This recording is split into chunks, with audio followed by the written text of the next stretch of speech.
Por aquellos días le llegó a Isabel la hora de dar a luz y tuvo un hijo. Cuando sus discípulos y parientes se enteraron de que el Señor le había manifestado tan grande misericordia, se regocijaron con ella. A los 8 días fueron a circuncidar al niño y le querían poner Zacarías como su padre. Pero la madre se opuso diciéndoles: no, su nombre será Juan. Ellos le decían: pero si ninguno de tus parientes se llama así. Entonces le preguntaron por señas al padre cómo quería que se llamara el niño. Él pidió una tablilla y escribió: Juan es su nombre. Todos se quedaron extrañados. En ese momento a Zacarías se le soltó la lengua y recobró el habla y empezó a bendecir a Dios. Un sentimiento de temor se apoderó de los vecinos y de toda la región montañosa de Judea. Se comentaba este suceso. Cuando se enteraban de ello, se preguntaban, impresionados: ¿qué va a ser de este niño? Esto lo decían porque realmente la mano de Dios estaba con él. El niño se iba desarrollando físicamente y su espíritu se iba fortaleciendo, y vivió en el desierto hasta el día en que se dio a conocer al pueblo de Israel. Palabra del Señor. Celebramos hoy la fiesta, la solemnidad del nacimiento de Juan el Bautista, el precursor del Señor. Existía una profecía en la que decía que antes que viniera el Mesías, Elías iba a volver. Recuerden que el profeta Elías fue llevado en un carro de fuego a la presencia de Dios. Y existía la profecía que él iba a volver. Pero iba a volver para poder preparar el camino al Señor. Porque Dios venía, entonces él iba a preparar todo para que el pueblo tuviera un corazón bien dispuesto para recibir al Mesías. Con la venida de Juan, con el nacimiento de Juan, termina, vamos a decirlo de cierta manera, termina la historia de los profetas. Juan es el último de los profetas. Con él termina. Porque los profetas, ¿qué es lo que van a hacer? A anunciar. Anunciar al Mesías, anunciar la victoria de Dios, anunciar el nuevo nacimiento del pueblo de Israel. Después de Juan solo va a venir el Señor. Y Él es el que va a venir a poner en orden todo lo que estaba cabeza abajo. Y con Él termina esas profecías. Por eso hemos dicho, el Antiguo Testamento es la profecía, el Nuevo Testamento, ¿qué es? El cumplimiento de esa profecía. El Antiguo Testamento, la profecía se encarga a través de ¿quién? A través de los profetas. El cumplimiento de la profecía se da ¿en quién? En nuestro Señor Jesucristo. Ahí está todo.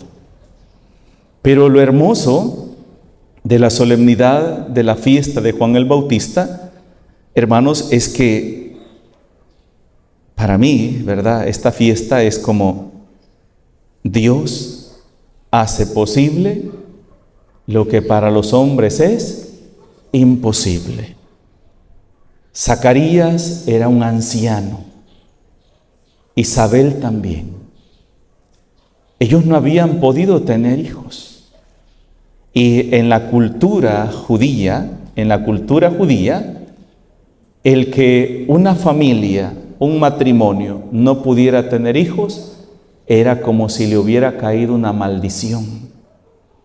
Una maldición en la que, porque vean, el pueblo de Israel tenía esta mentalidad que mi sangre se posterga, digamos, va avanzando a través de la generación. Cuando yo como padre de familia o madre de familia no tengo hijos, es como si mi semilla, mi sangre, le cayera una maldición para que desaparezca de la faz de la tierra.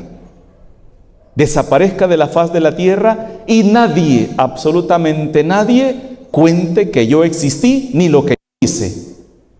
Por eso, si se acuerdan, cuando celebramos la Natividad de nuestro Señor Jesucristo, las vísperas, el 24, ¿se acuerdan una lectura especial que hacemos? ¿Cuál es? De la genealogía de nuestro Señor Jesucristo. Y empezamos desde Abraham hasta llegar a José, el padre de nuestro Señor Jesucristo. Entonces, en toda esa genealogía, ¿qué hay? Hay una bendición, hay una historia. Hay una historia de la bendición de Dios desde mi padre hasta mí. Y cuando ya no hay genealogía, ¿qué significa? Tú desapareciste y no quedará rastro de que tú exististe y por lo tanto no tendrás tampoco la bendición de Dios. Era una maldición, era una maldición. Pero una pregunta, a ver si se acuerdan. Cuando Zacarías recibe el anuncio de que su esposa Isabel va a quedar embarazada, ¿dónde estaba? ¿Dónde estaba? ¿Qué estaba haciendo? Hermanos, a desempolvar la memoria. ¿Ah? ¿Dónde estaba? ¿Qué estaba haciendo? ¿Ah? Estaba ofreciendo el incienso de la tarde. Estaba ofreciendo el incienso de la tarde. ¿Dónde? Delante de la presencia del Señor. Nadie podía entrar, solamente podía entrar él, sacerdote, y estaba ofreciendo el incienso de la tarde. A ese lugar, hermanos, solo podía entrar el sacerdote, no podía entrar nadie más. Y el sacerdote tenía que entrar y salir rapidito de ese lugar. Pero Zacarías no salía, porque ahí se le apareció ¿quién? El ángel Gabriel, y le anunció que iba a concebir su esposa. Aquí es donde viene una cosa interesante. ¿Dónde estaba Zacarías? En el templo. ¿Qué estaba haciendo? Sirviéndole al Señor. ¿Cuántos años tenía él? No se sabe, pero se sabe que era un ancianito. Y normalmente la edad en la que un hombre y una mujer pueden tener hijos es la edad joven, ¿verdad? Entonces, ¿qué significa? Que para la edad que Zacarías tenía e Isabel tenía, ya no habían esperanzas de que ellos pudieran tener un hijo. Y sin embargo, ¿dónde estaba Zacarías? En el templo, sirviéndole al Señor. ¿Qué les dice eso? ¿Qué les dice eso a ustedes? ¿Qué les dice eso? Sí, para Dios no hay nada imposible, pero Zacarías sabía que su esposa iba a concebir. No. ¿Saben? Me recuerda aquella frase que decía Santa Teresa de Ávila, una frase hermosa que decía: muéveme a quererte, Señor. Muéveme a quererte. Más o menos por ahí va, la idea es esa. No crean que yo lo voy a decir ese poema. Es un poema hermoso de Santa Teresa de Ávila. Y decía: muéveme a quererte, Señor, no por ambición al cielo que tú me ofreces, ni tampoco por miedo al infierno que podría merecer por mis pecados. Muéveme a quererte porque tú me has querido primero, que aunque no existiera cielo ni existiera infierno, de igual manera yo te quisiera. Zacarías podría decir: Señor, no estoy aquí porque ¿Tú me has concedido un milagro o porque yo quiera que tú hagas mi voluntad? Estoy aquí porque sé que es el mejor lugar donde yo pudiera estar. Por eso estoy aquí. No por lo que tú me puedas dar, no, sino por lo que tú me has dado. Porque sé, Señor, que aunque no me hayas dado un hijo, pero me has dado la oportunidad de conocer tu amor, tu misericordia. Y eso, hermanos, eso es una de las enseñanzas más hermosas. Hay personas que dicen, yo me voy de la iglesia porque a mí Dios no me escucha. Yo me voy de la iglesia porque yo esto y lo otro. Yo a veces les he dicho que da tanta tristeza cuando hay personas que porque tienen un negocio, están trabajando en algo y a veces a las 9 de la mañana o 10 de la mañana dicen, ay, yo no he recibido la bendición de Dios hoy porque no he vendido. Y viene a mi mente y digo, entonces no fue bendición de Dios que te pudieras levantar de tu cama, que tengas tus manos sanas, tus pies sanos, que tengas tu cuerpo sano. ¿No fue bendición de Dios ver a tus hijos que se levantaron sanos, que tus papás se levantaron sanos?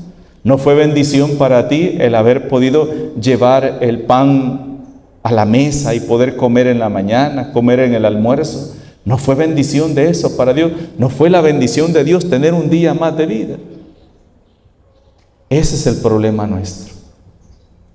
Nosotros no buscamos a Dios porque Él nos ha amado, porque nos ha dado tantas cosas, sino que muchas veces lo buscamos solamente por ambición o por interés.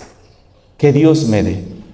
Entonces eso es peligroso, porque así como me puedo acercar yo a Dios a pedirle un favor, una gracia, también me puedo acercar al diablo a pedirle un favor y una gracia. Y de ahí el hecho que muchos católicos estamos metidos en la iglesia y estamos quemándole puros y echándole guaro a Machimón, a la Santa Muerte, a Macario. Qué triste eso. Qué triste eso. ¿Por qué? Porque lo que me importa es recibir, satisfacer mi necesidad. No me importa cómo lo voy a conseguir. No me importa cómo lo voy a conseguir. Lo que me importa es obtener eso que yo hoy estoy necesitando.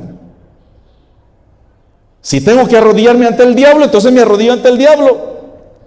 Si Él me da lo que yo le quiero, lo que quiero. Y si Dios me da lo que yo quiero, entonces yo me arrodillo con Él. Eso no es amor.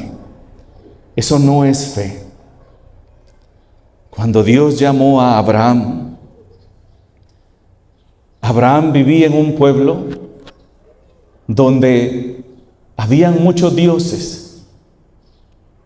Y a esos dioses se les ofrecían incluso sacrificios humanos de niños. Dios lo llamó y le dijo, ven, ven, y te mostraré la tierra que te daré a ti y a tu descendencia. Vino Abraham, tomó a su esposa, sus bienes, y a su sobrino Lot, y emprendió un camino hacia una tierra desconocida. Porque había una voz que le llamaba que fuera a esta tierra, a este lugar. Cuando Dios le pide a Abraham que le sacrifique a su único hijo, Isaac, no es simplemente por un capricho. No, es que en esa cultura, las familias, el primer fruto del amor, el primer hijo, era sacrificado a los dioses. Entonces Dios quiere probar a Abraham, a ver si Abraham ve a este Dios, a este nuevo ser que él ha conocido, como un Dios capaz o digno de poderle ofrecer a su único hijo. Y Abraham se lo ofreció, y dice la palabra de Dios que Abraham se lo ofreció porque él creía que Dios era capaz de sacar hijos hasta de las mismas piedras. Él sabía que Dios le había dado ese hijo, y si Dios quería podía darle más hijos también. Esa es la fe que nosotros necesitamos. Una fe que nos lleve a confiar en Dios, no a tambalear. ¿Por qué tener miedo si mi vida está en las manos de Dios? ¿Qué dice el apóstol San Pablo? ¿Qué podrá apartarme del amor de Dios? El hambre, la guerra, la desnudez, el frío, el calor, la muerte o la vida. Nada. Nada podrá apartarme del amor de Dios. Si yo soy hijo de Dios y yo vivo como hijo de Dios y me he abandonado en las manos de Dios y le he dicho a Dios, en ti confío, Dios no me va a abandonar. Pero lo que pasa es que a veces nosotros nos equivocamos. Andamos como que somos las cabras de Heidi en las montañas. Y por eso me gusta poner el ejemplo de la parábola del hijo pródigo, ¿verdad? Tenía un padre rico, un lugar donde abundaba la comida, pero él ¿qué prefirió? La miseria, andar arrastrado. ¿Era culpa de Dios? No. Y el problema nuestro es que queremos que Dios nos ayude y nos dé todo, pero viviendo en nuestra podredumbre, en nuestro pecado, en nuestras injusticias. Y no. Lo que tenemos que tener bien claro nosotros es esto: Dios respeta nuestros límites y a eso se le llama libre albedrío. Dios me ha dado la capacidad de elegir entre lo bueno y lo malo. Dios me ha dado esa capacidad. Dios no me va a obligar. Si yo quiero tomar este camino y este camino va hacia mi propia destrucción, voy a pecar, voy a destruir mi dignidad como persona, le voy a destruir la dignidad a las demás personas también. Pero si es mi voluntad y a conciencia, sabiendo que voy a hacer eso y eso es pecado y lo voy a hacer, Dios no se va a oponer. Dios no se va a oponer. ¿Saben por qué? Porque Dios no va a salvar a nadie a la fuerza. Por eso aquel pasaje tan hermoso de Apocalipsis 3:20, que nunca tenemos que olvidarlo. Mira que estoy a la puerta y llamo. Si tú me abres, entraré a cenar contigo. Esa frase, hermanos, cuando yo leí ese versículo del libro del Apocalipsis, entendí tanto que significa que Dios no me va a obligar a nada. Dios va a respetar mi voluntad, mi libertad.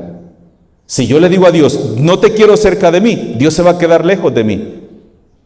Pero me voy a dar en los dientes, Padre. Sí, te vas a dar en los dientes, pero por tu propia decisión. No porque Dios lo quiera, sino porque tú así lo quieres. Pero si yo le digo al Señor, te seguiré, me entrego a ti, te entrego mi mente, mi corazón, mis proyectos, mis obras, mi familia, te entrego todo, Señor, Dios no me va a abandonar. Y esa es la certeza de un verdadero cristiano. Que Dios no abandona a sus hijos, pero Dios lo primero que quiere para poder obrar esas maravillas y esas gracias, ¿qué es? Nuestro corazón. Nuestro corazón. Como Zacarías, Isabel, que eran unos ancianos y no habían tenido hijos, pero ellos siguieron de pie y hasta el último momento. Y esa fidelidad es la que hace ver la gloria de Dios en nuestras vidas. No olviden esto. Esa fidelidad es la que hace ver la gloria de Dios en nuestras vidas. No olvidemos eso, nunca. Las pruebas, por muy grandes que sean, no son más grandes que el poder de Dios. Y eso es lo que tenemos que creer nosotros siempre. En el nombre del Padre, del Hijo y del Espíritu Santo. Amén.